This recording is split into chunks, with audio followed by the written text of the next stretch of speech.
Welcome to another episode of the Civic Cipher. I'm your host, Ramses. They call me Q Ward, mostly because my mother named me Quinton, and Quinton is kind of hard to pronounce, so people just go with Q. So Q Ward that never gets old, man. Is what they call me. The one and only Q Ward.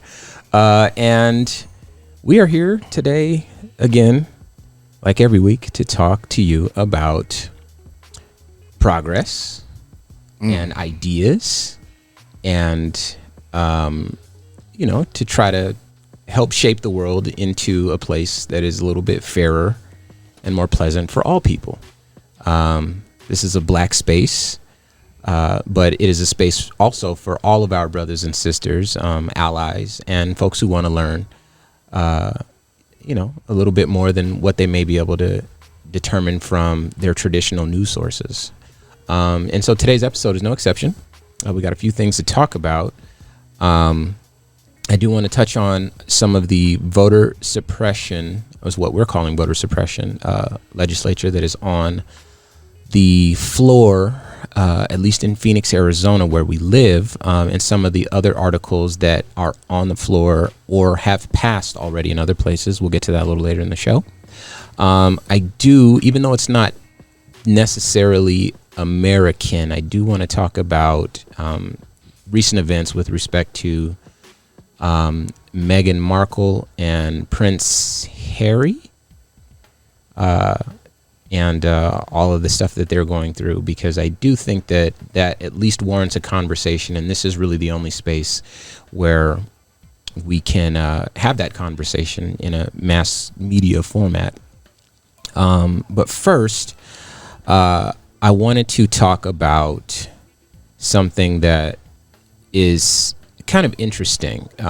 So being black, we recognize that the world is just a little different for us, or maybe it's a little different for our Caucasian brothers and sisters. I think that goes without saying.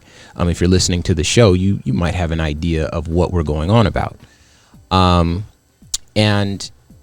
for the most part, it's just kind of understood that there are some things that, that just we don't expect, right?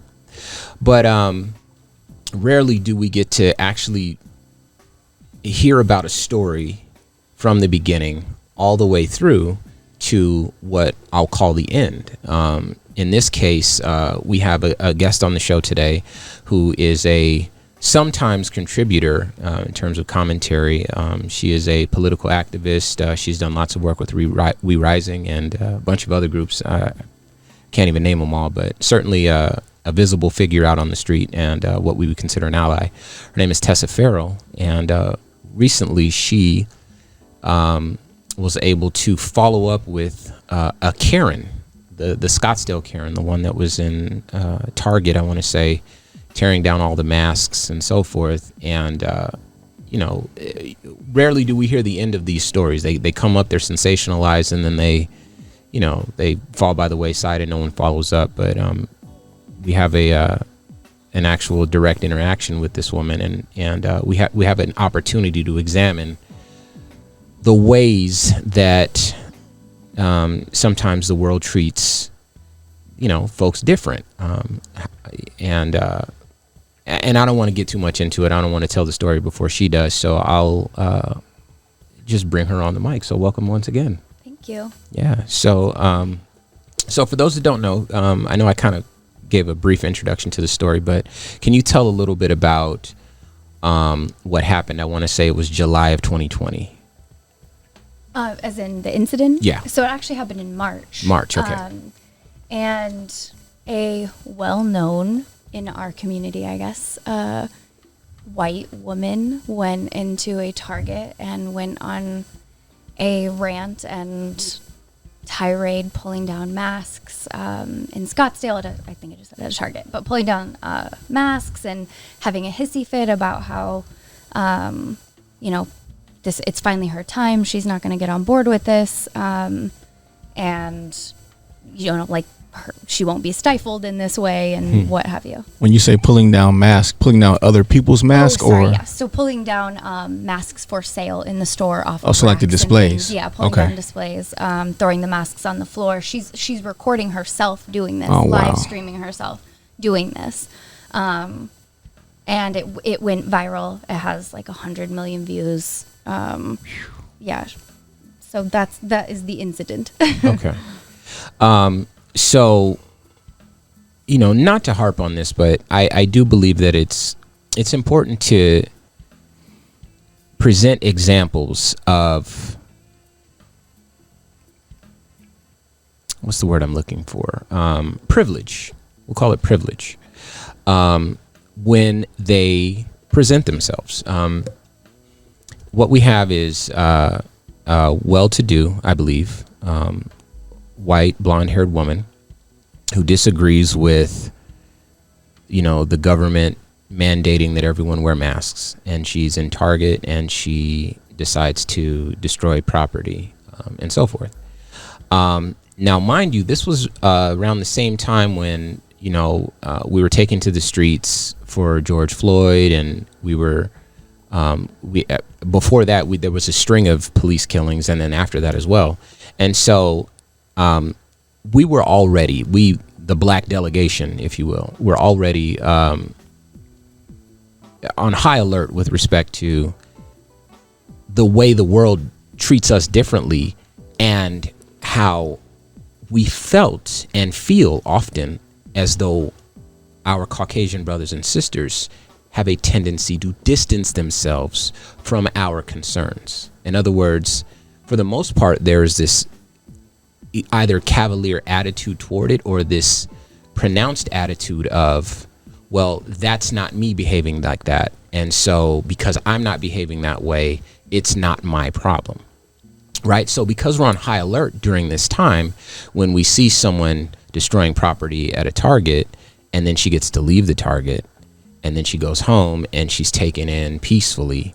Meanwhile, there's someone who allegedly spent a fake $20 bill, I want to say, is what happened with George Floyd. Checker. And he was treated as though he was already guilty. He was treated much worse than if he was guilty for that specific crime. Right. And you could argue that the difference is that he's female, or that he was male and this other woman is female. And you could argue that the difference is, there's, differences across the board, but there was no destruction of property. There was no threat. There was no nothing. There was just a black male who had his life crushed out while people were filming it and telling him to get off of it, while he begged for his life. And then there's a woman who's actually causing a disturbance to society, actually causing damage, or harming, the larger population. And an altercation with the workers, like the whole sure. gamut. See, you know better, because I just kind of vaguely remember it. But anyway, so this situation, this was something that kind of stood out in our minds, and so that's the reason why I thought that it was worth bringing back up, because at that time we could point to it and say, well, you know what? This is a clear example of privilege. This is a clear example that you can throw what you refer to, Tessa, as a hissy fit. And you can have, get to your wits' end. You can become frustrated with the authority, with the government, with whoever. And you're allowed to have your moment for the most part. You're allowed to be a human and make a mistake or whatever. And then if there needs to be some sort of ramifications or repercussions or whatever, you are treated humanely during that process. You're still treated as though there's the potential for you to be rehabilitated, or maybe you potentially made a mistake. I remember the arresting officer, when they took her into custody, apologized to her as he was handcuffing her. And so he's like, hey, I'm sorry, I got to do this. Wow. And so there, again, that attitude that exists, that we, the black delegation, it's a bar I took from Dave Chappelle, but black folks, it's one that we know very well, that, we don't want to cross paths with those people, because their heart turns off when there's a little bit too much melanin in front of them, and it's kind of sad, because melanin is all of our friend, is how I think about it. But again, I thought it was important, because if you don't agree that that's an example of privilege, or if you don't agree that that's a one-off sort of instance and I'm comparing apples to oranges, George Floyd versus whoever this Karen is from Scottsdale, then that's fine. But because Tessa was able to follow up with her and find out the rest of the story and how things fleshed out, I thought that maybe that would tell the story that I've been trying to tell and that we've been trying to tell a little bit better, because you can see where one road leads to death and the other one leads to, and I'll let you finish. So what happened? It became a book signing. She gets her book deal. She got her own book deal. Are you serious? Yeah, and so she Oh, is Jesus. writing a book on Didn't I know just- that. cancel culture. I just almost left. I didn't know cancel that. culture and how she's going to rebuild her life after this whole thing. So what becomes of this story then is her husband actually is who calls the police on her after seeing this whole incident go viral. I guess they were like in some divorce proceeding or something like that. They had some issue, like as the stories all tell the night before, all these justifications, right, as to how she ended up in this place. And then they source in all these articles talking about interviewing all of these people that know her as to how this behavior is so unlike her, and clearly there were issues leading up. But she ends up going on what is now multiple news channels. She's a PR rep, so she's spinning this perfectly.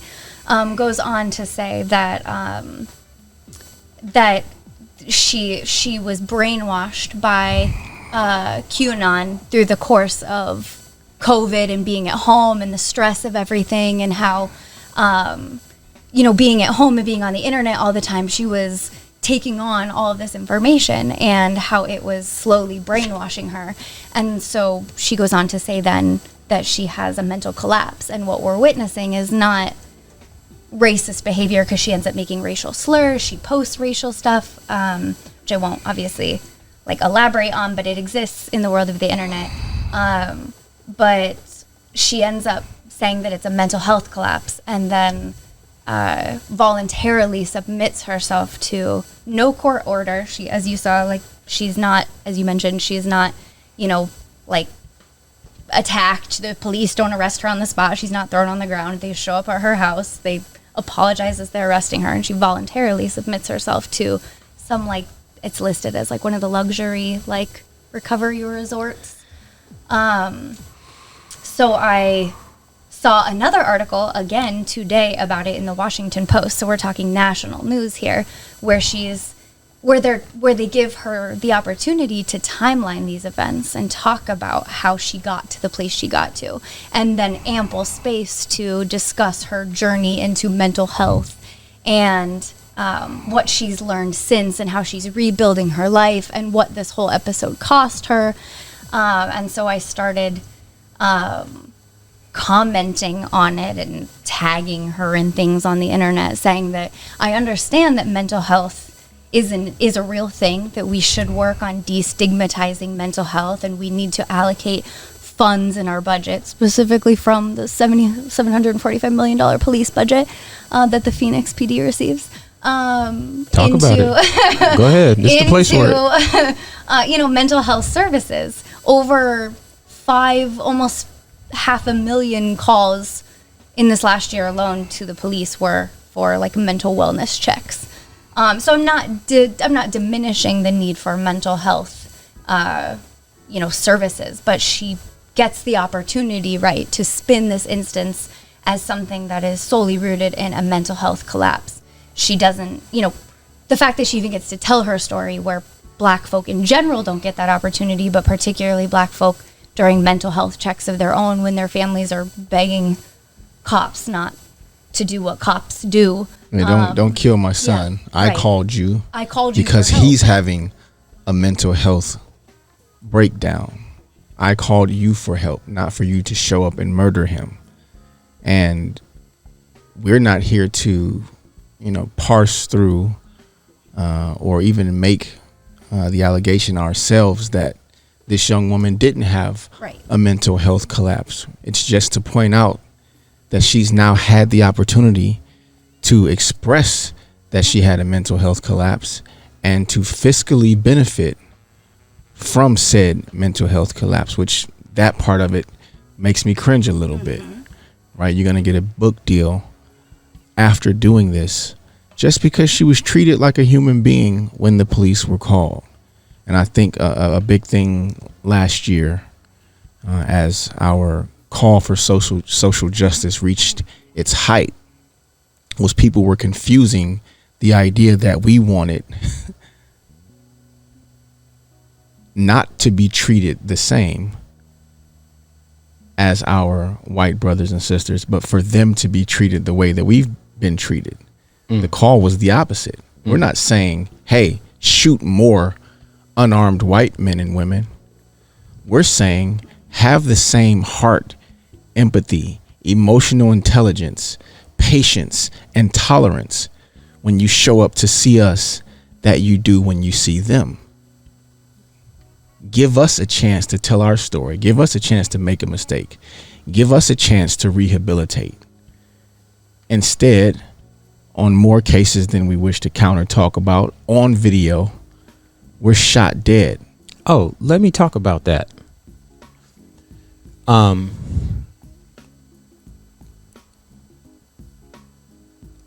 First, if you're listening to my voice, I want you to take a beat. Okay. I want your mind. Okay. I want you to think about someone that you know, maybe someone young. Okay. Someone that you saw, come into existence, right? Maybe you saw the gestation period. You knew what it took to bring this life into manifestation. You recognized how vulnerable this life was and how precious it was. And you saw the joy that this life brought to those around you, right? This might be a sibling. This might be your own child. This might be someone like that, right? And let's say you add a few years, you get to see this child grow and develop and learn and laugh and all these things, right? If you can appreciate what I've just suggested to you, then you understand how precious a life is and how easily it can be taken away. If you're a human being with a beating heart, then you understand how vulnerable we are and how special we are to be able to enjoy this thing called life. Doesn't matter what color you are, what you believe, or anything like that. That is one fundamental truth that we all can agree on. You don't even have to be human. You can be a plant and agree on that. Everything thrives to survive. Strives to survive, rather. So, with that said, the stories that I do want to share are not even stories of necessarily mental health issues, right? But every human being with a brain has the capacity to suffer from some sort of mental breakdown. It doesn't matter what color they are, right?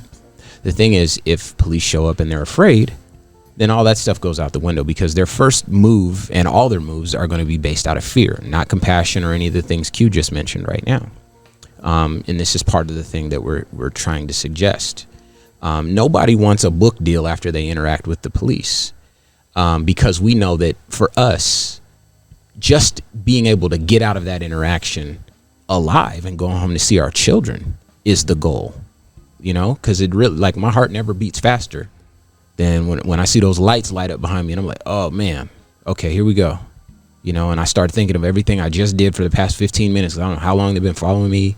What did I do wrong? What story So, back to my point. There's a man named Richard Brooks. This was last year, I want to say.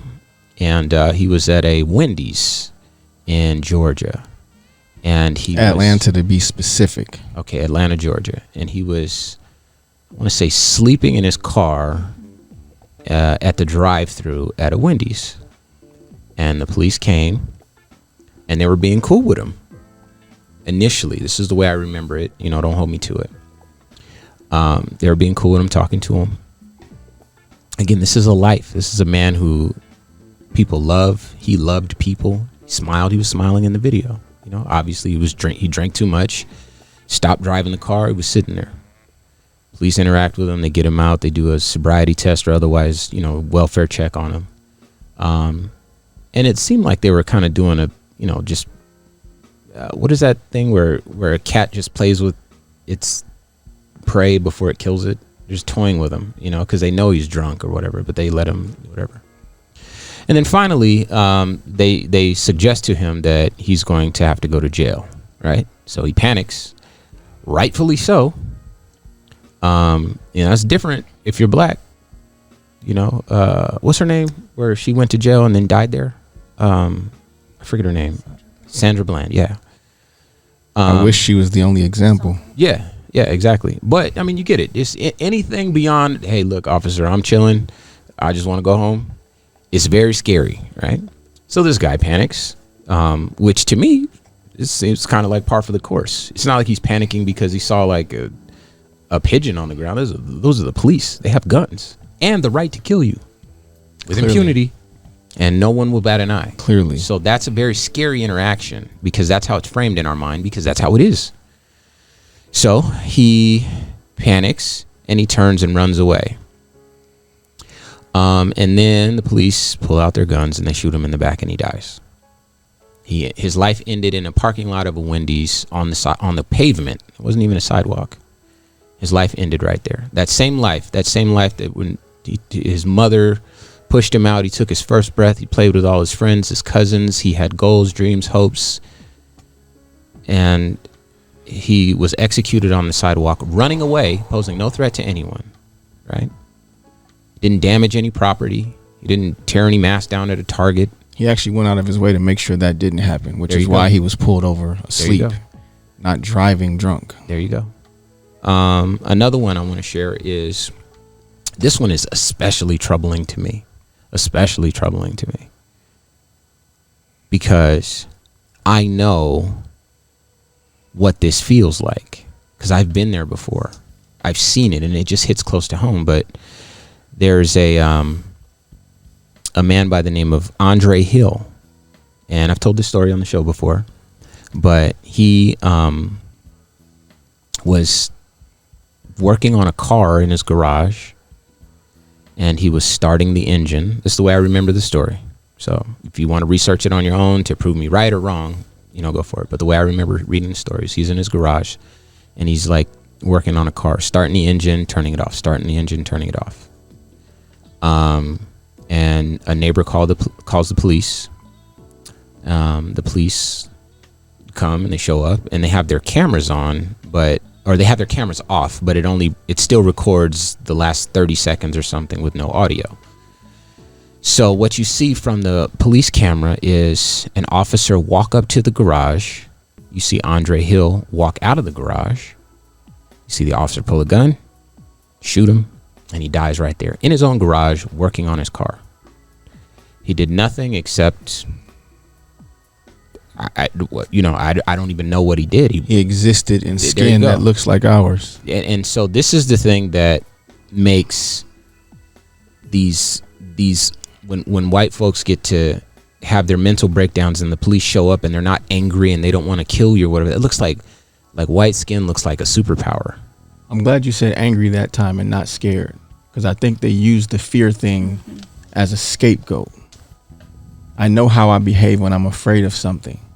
If I'm afraid of something and it's running away from me, I don't murder it. You know what I'm saying? Like they get to disguise that hate as I was afraid. I was afraid for my life. So no, you weren't afraid. That was hate. That was anger. That was racism. That was bigotry. That was not fear. So I'm glad you said anger that time, because they use fear as a very convenient excuse after the fact. It's very, very hard to justify that you murdered a guy you were afraid of as he ran away from you. Now, I do want to come back to this, but I want to take a moment for a second. If you're just tuning in to Civic Cipher, I'm your host, Ramses. They call me Q Ward. And don't forget to check us out online, civiccipher.com. You can download this and all previous episodes. We can always use your support. Please consider signing up on Patreon. You can check us out on your YouTube. That's youtube.com/Civic Cipher. And be sure to follow all our social media at Civic Cipher. But yeah, so this story that we're telling with Tessa Farrell, who's with us today, is one where we're calling her a Karen. I don't think her name really needs, too much recognition, and I don't care to remember it. But I'm very familiar with the example of this sort of thing happening, and there being no real consequences. Now, I do want to say this. Now, we're all human beings first, above all else, right? If this woman had a mental breakdown, and if her brain caused her to resort to the most basic, disgusting things, using all these racial slurs and all of this sort of stuff because her mind is turned against her or something like that. Admittedly, I don't understand everything about mental illness, but I do understand prejudice, and this looks a lot like prejudice and racism to me. But for the sake of argument, let's call it a mental illness. If that's what she was in fact suffering from, and she went to go get help for it, there's really nothing else to see here. One thing that I've learned about black people is we tend to be very forgiving. I'm no exception. So, hey, man, lesson learned. Don't do it again. Let's move forward, right? But I think that the point that all three of us are making here today is let's try and treat black folks. Let's try and treat Hispanic folks, our native brothers and sisters. You know, we're here in the Southwest. If you know, you might be listening in, you know, Wisconsin or something, but in the Southwest, you know, there's lots of problems that plague the communities of our native brothers and sisters. You know, let's give those same people, you know, as Q put it, the same consideration. You know, okay, I'm showing up. If you're an officer, or if you're someone who is inclined to call the police or whatever, let's take a beat and really understand what's at risk here, what's at stake. These are human lives, and the people showing up with murder weapons. And those are the people that are supposed to help you. They show up with the only thing that thing was designed to do was end a life. That's the only thing a gun is designed to do. It's not a knife. You can't shape a tool. You can't prepare food with a gun. The only thing that it will do is end a life. I have a fundamental problem with you calling someone who shows up and their primary tool is the only function of it is to end a life. And that's the person that's supposed to help someone who, if they are having a mental issue, that doesn't check out for me, or any other kind of issue for that matter. With the exception of, I don't know, going to war. I don't know. I don't understand how that's, you know, but I don't have all the answers here, and I don't want to rant. But I do want to talk about the part of this story where the Karen had an opportunity to speak to I want to say it was the Huffington Post or something like that. Washington Post. It was the Washington Post. So real quick, and then we'll move on. What do you recall from her interaction with there, and then what was the conclusion of your interaction with her directly? Well, I mean, that article just ran. Okay. Mind you, she's been basically, for lack of a better way to put it, on tour with this story for months now. This is not the first time she's been interviewed on a national platform, getting to tell the lining up of events. This most recent story just kind of covered how she's recovering from, if you will, this brainwashing, right? Good for her. And she goes on to say, like, her family's Jewish, and so I want to say white passing in this moment, like blonde hair and blue eyes, right? But she goes on to say how there was a lot of trauma that was brought up for her, and this idea of her Judaism and her family's history and other familial issues that haven't been worked through. And so as I'm, you know, kind of challenging her in this respect, not on her mental health, because we all deserve the opportunity to heal and grow in our mental health, but rather how, if she's saying she's grown, what looks to me like not cancel culture, but accountability culture, is recognizing the privilege that you have as a white passing or white person getting all of these opportunities to heal, to discuss, to grow, whether, you know, and that's layered, right? That's a socioeconomic, to be able to even have the affordability to receive that kind of care. Sure. You know, the stigma that surrounds, you know, cultural perspectives on that. Her her whiteness alone, as we already mentioned, to be alive to tell this tale. And I challenged her on it. And she said that the whole reason she's done everything she's done is to highlight her privilege. And I said, but I don't hear you talking about anything other than yourself in the story. And she said, thanks for sharing, and like blocked me on all the things. Oh, she blocked you? Yeah, and I didn't. Oh, man. Okay, we don't have to talk about this lady anymore. Even attack. Right. We don't have to talk about this lady anymore. But it's just, right, the purpose is, for me, the nature of this, what's so important in that is particularly because this whole cancel culture thing has really gotten highlighted again, and I know you guys have already talked about it, but it's not here to cancel people. We're here to help people grow. And to me, when it looks like you're canceled when you've shown that there's an ineptitude to want to grow, sure. And now you're just making excuses, and she continues to make excuses. And that's, for me, where it became particularly problematic, because you had an opportunity to really say, hey, the only reason I'm getting to talk about this is because I'm white and I'm here still. Yeah. Like, nobody else outside of a white person would get to tell this story, right? Like, we already know, we've seen it a million times over in the news. Like, you all don't need me to tell you. If you don't know, Tessa is white. Real white. Super white. Super white. Like see-through, like Larry Bird. Anyway, yeah, that's enough there. I do want to say this, though. To all the folks listening to the show, white passing, Hispanic, black, and everything in between. With this show, Q and I, we always want to make sure that love is at the center of the narrative, that this is a show for healing. Sometimes that's difficult. Sometimes it's challenging. Sometimes it's rough and painful. But that is the purpose of this show. We do need to acknowledge shortcomings. We do our best to celebrate when things get accomplished. You know, when the election went the way that a lot of us were hoping it would. You know, that was a time for celebration. And then sometimes we have to look back and we have to, whatever.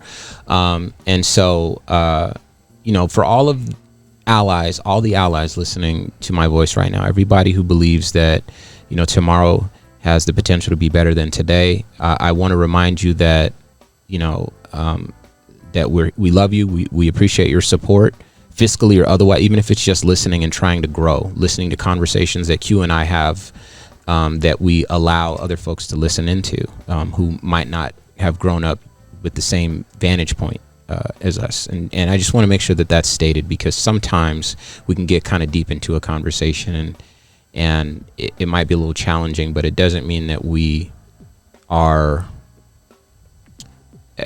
angry or we're not forever angry. It's one of those things where it's all a part of the healing process. So Ramses isn't forever angry. Okay. I think that Q feels the same way. Q feels the same way. I'll be angry all the time. Q feels the same way. I promise. It's very, very hard not to be. Yeah.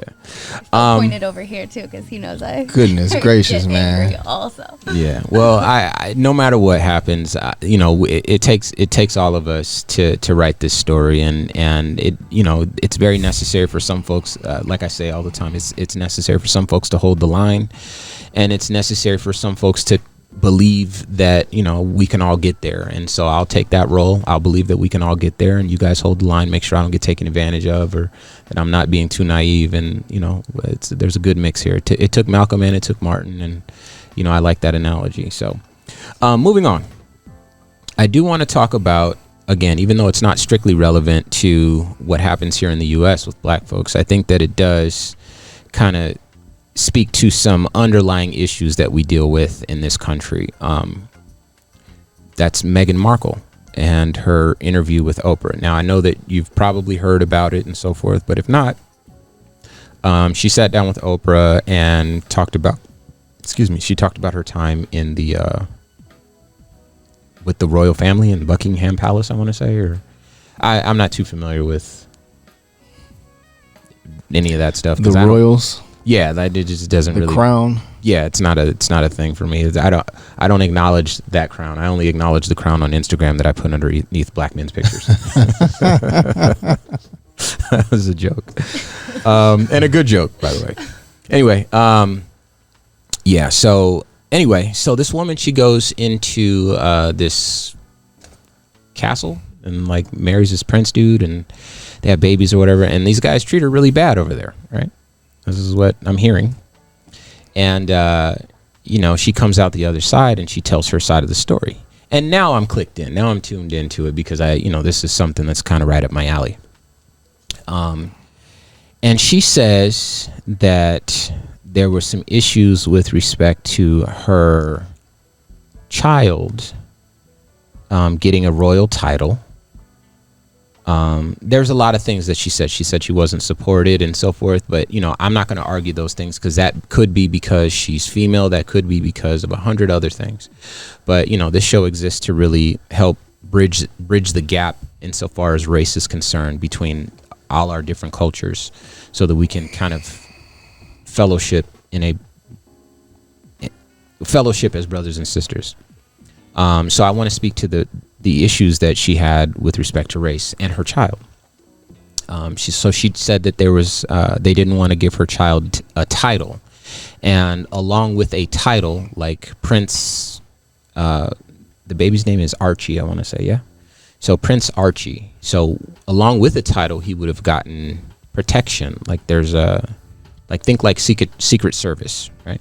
So they have something similar over there, I guess. It's like James Bond and all the guys with the hats, big hats, and they definitely not James Bond, but yeah, think Secret Service like people. Don't let Ramses turn you down the wrong street. Listen, it's something like that. They protect the baby, right? Yeah. That's so who I don't know how they dress or what their names are, but he said it right. Think Secret Service. Okay. Cool. Don't think James Bond. That's James Bond is like Secret Service, right? Definitely not. Okay. Well, I'm learning. We'll talk about it. I'm learning. Okay. Yeah, I'll talk to you about it. So, I guess she couldn't really connect whether or not that had anything to do with his race, but then later, or it might have been the same conversation or maybe a different conversation.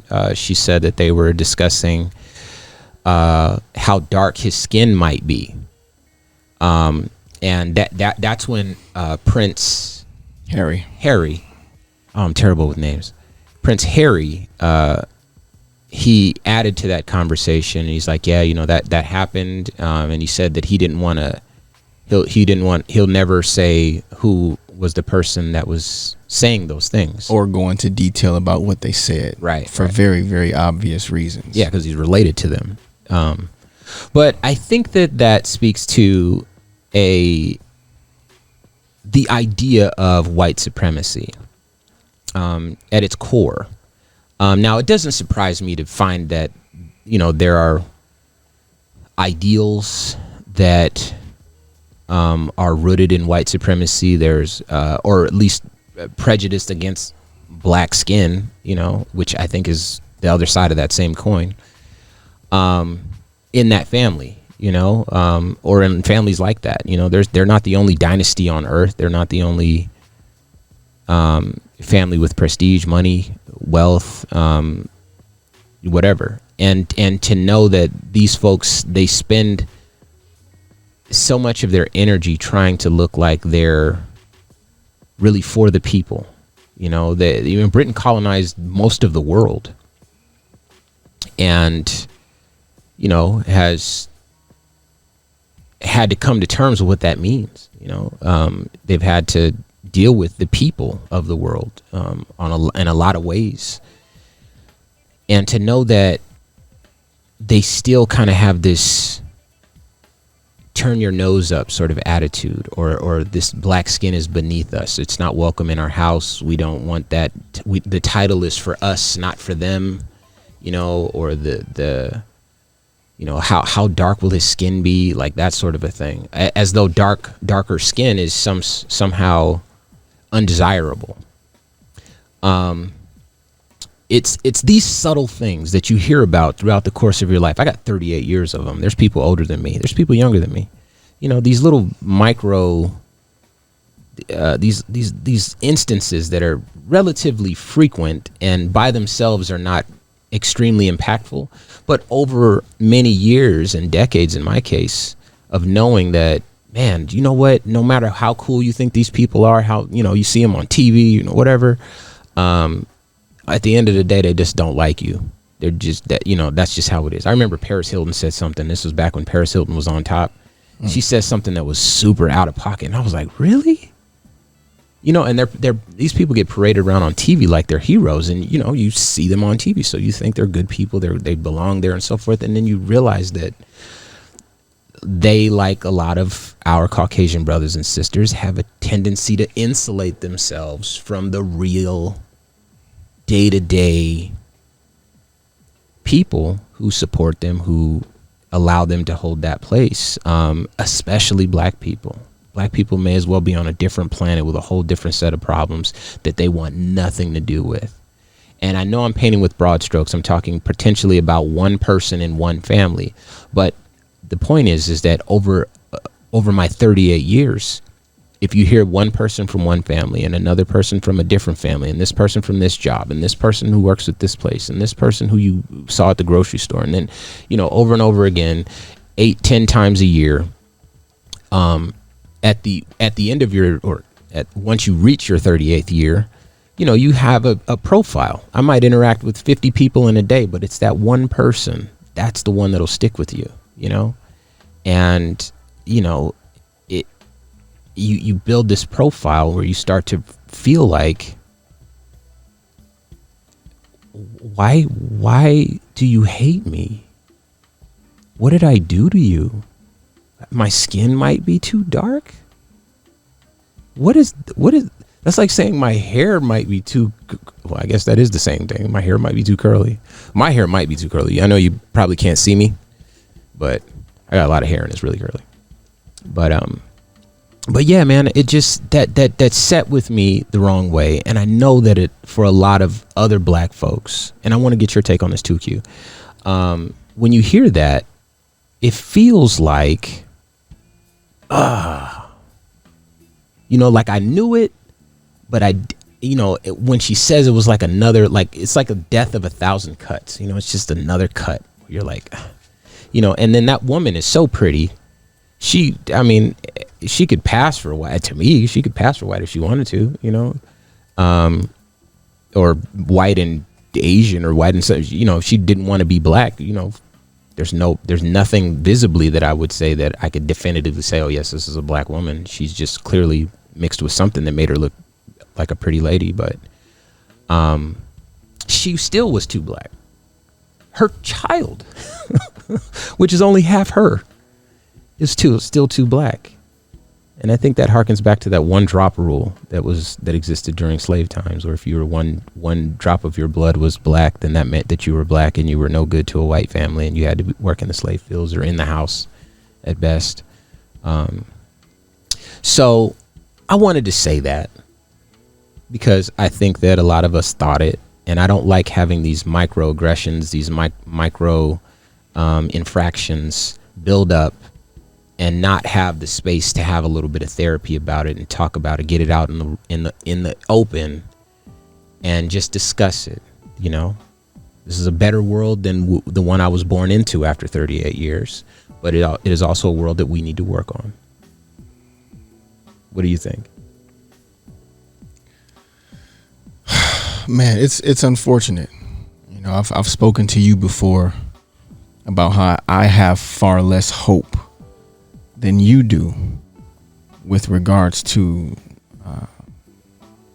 how progressive we think we are as a country, as a nation, as a people. Maybe we'd made some progress from when we were born. Sure. But the last 4 years have made it very clear that it's far less progress than we thought. And if that's not a statement that lands with you, maybe you haven't been paying attention. Maybe you just choose to think and believe another way. The really interesting position that it puts me in, we were talking about Bill Maher a few shows ago, and he had some guests on who spoke about, white privilege not existing, racism not existing. No one white that's alive now owned slaves. No one black that's alive now was a slave. So why are we still talking about it kind of mentality? And Bill and his guests going on and on about how they're tired of hearing about race. They're tired of it.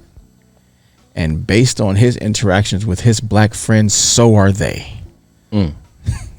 Bill Maher speaking for not just himself, but all of black people, because his black friends, including this black guest, said so. They were tired of being the victim in that conversation. And I can understand that part of it to be true. And I can also understand the discomfort that comes with always pointing out, yo, that was racist. Again, for the 92,000th time. Right. There's a discomfort with being the person that's pointing it out. Yeah. You know what I mean? Like, I don't want to have to say it. Yeah. You should know better. This, and bless her heart, another sister on this interview trying with all of her not to call her in-laws racist. Not to point out the very clear and blatant reason why her and her child won't be treated the same, why they want to deny the baby a title and the protection and inheritance that comes with that. She has a and it's not because she doesn't come from royalty. He has an older brother that married a woman that became famous. Mm-hmm. And even the way they cover the exact same things about them, from them being pregnant and carrying a bump to eating avocado. The way that the press covered the exact same things for both women, polar opposite. It's incredibly obvious why. And so many people seem so shocked that the royal family was racist. Like, are you serious? The British colonizing royal family. That's a good point. Is racist. Oh my God, are they? They thought they were better than other people? Right. Right, the colonizing. Right? Before Meghan met Harry's grandmother, the Queen, and we're not talking about Beyonce or Mary J. Blige, we're talking about Queen Elizabeth. She had to learn to curtsy before she could meet her fiance's grandmother. Now think of the normal nervousness that comes with meeting your significant other's parents. Specifically, if you're a woman meeting my grandmother. By itself, that carries some weight. Sure. But it's also the best compliment I could possibly pay you. But wait, I need you to learn how to bow to her before you meet her. I need you to learn how to bow to her properly as to not insult her and my family before you meet her. Okay. And Meghan doesn't get offended and say, how dare you? Yeah. Meghan, an accomplished actress, very well off on her own. She's not trying to come up on some money here. Took that and spent the time to pay this man's grandmother the proper respect. Okay, yeah. I will learn a deep curtsy, as she said, so that I could greet her properly, as is tradition in your family. Boom. Yes, sweetheart, I love you. Whatever I need to do, run it. We'll do it. And her being so beautiful and charismatic and well-spoken and educated and articulate was threatening to them even more so. How dare you bring this black woman into the family who's also going to become a superstar as a member of this family? We can't have that. She can't be the face of the family.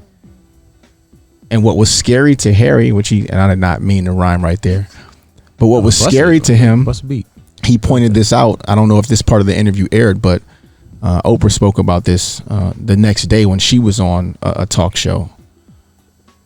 His mother was treated bad. Princess Diana, for those of you who don't know, because she wasn't of royalty. And she had that same charisma, that same gravity. People fell in love with her. Yeah. Fall in line. Yeah, she did her own thing. And she carried on with her children like a mother. She hugged them. She loved on them. She kissed them. She showed exorbitant amounts of affection to them.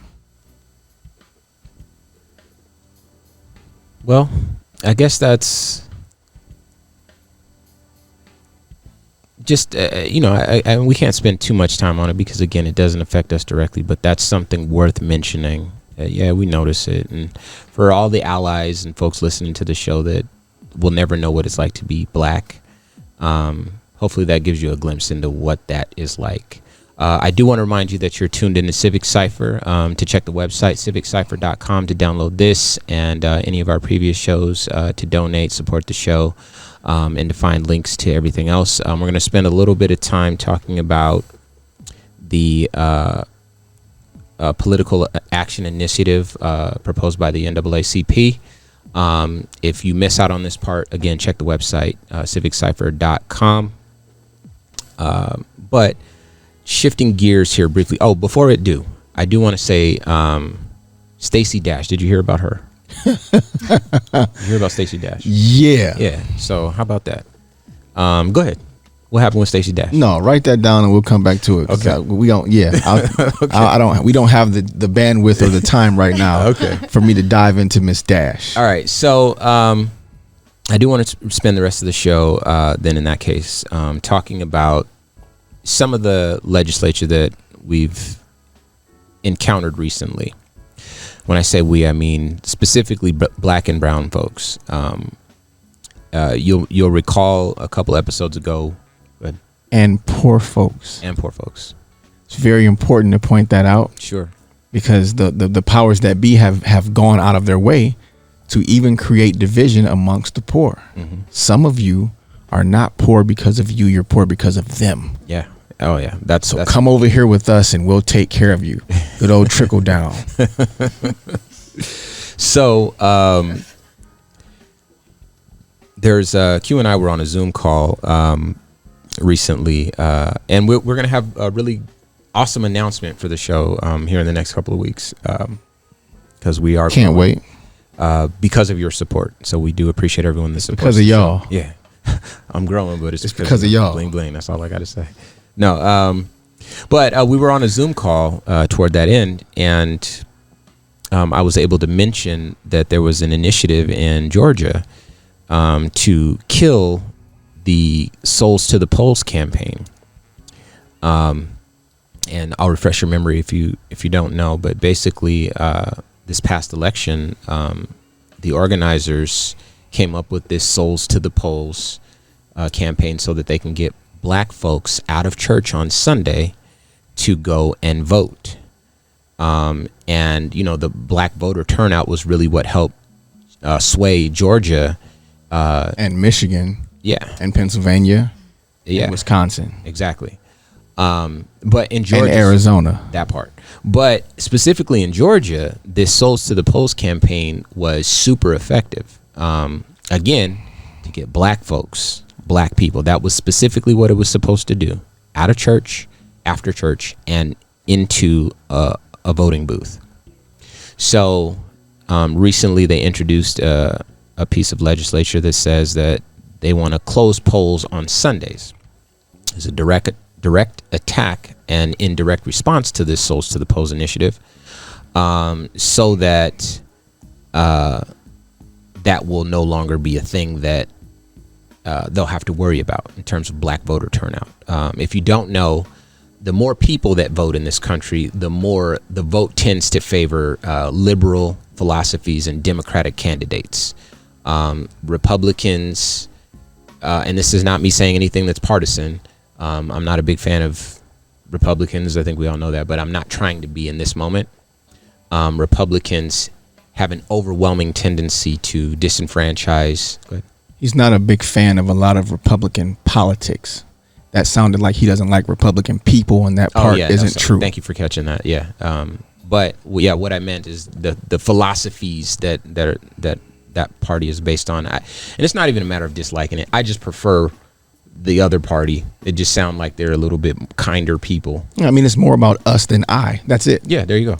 So, they for the most part, these Republican candidates, they tend to win when there are less people voting, and when they do what's called gerrymandering, which is another thing that we've discussed during the show. In short, it's when you draw up the districts to favor Republican candidates and to further disenfranchise Democratic candidates, which is for the most part how that's used in this country, along with the Electoral College, which gives white males. I saw this on Netflix. It was like, I think it's white males in Wisconsin. Their vote is worth like $1.75 5 votes. Yeah, and not just white men there, but yeah, overall. But then voters in Southern California, their vote is worth like 60% of a vote or something like that. So there's some in terms of the actual power that a vote has. It's not the same, and it disproportionately favors white males who own land. Anyway, they passed this Souls to the Polls initiative, so you can't vote on Sundays anymore, and it's a direct attack on black people voting. This is not new. This is something that has happened over, and it just create more and more hurdles, and black people have to jump over these hurdles, and we always do. We elected Obama. We got Biden in there. It's just that's the battlefront that I found that Republicans tend to wage their war on. The thing is, it doesn't feel like a war of ideas as much as it feels like a war on technicalities. They take full advantage of a society.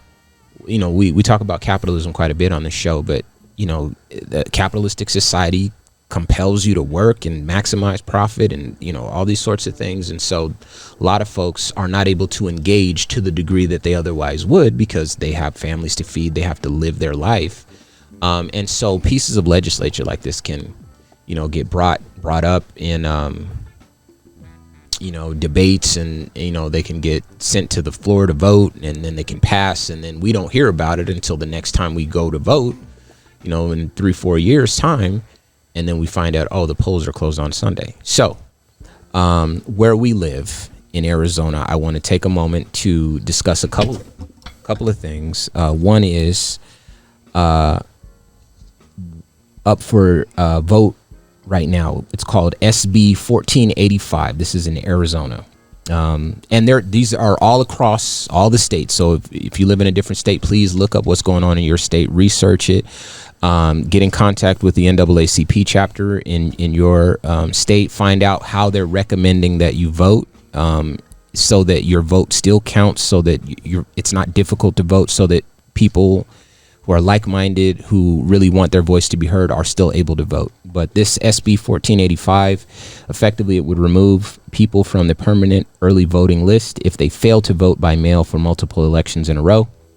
That means that if you haven't voted in the past 3 elections because you didn't like the past 3 sets of candidates, then on the 4th one, you no longer have the option to. It's even worse than what you just said. Is it? Okay, go ahead. If you don't vote by mail. Oh, that's it. Okay. Which is even worse. Yeah. That means you could have been active at the polls every time and still be denied this. Sure. And like you said, it's the semantics and details like that even we just kind of overlooked right now. So let me use against us. Let me say this. I believe next week we're going to have someone up on the show who's going to be able to explain these in more detail. I just wanted to touch on them because every week that passes, more and more stuff is being enacted. So I want to let folks know at least that this is happening right now. There's places you can call. There's actually, let me jump down here. There's an initiative called Protect the Vote. You can join the Maricopa County branch of the NAACP for a community discussion on action to combat voter suppression in Arizona. It's taking place Saturday, March 27th at 11:30 a.m.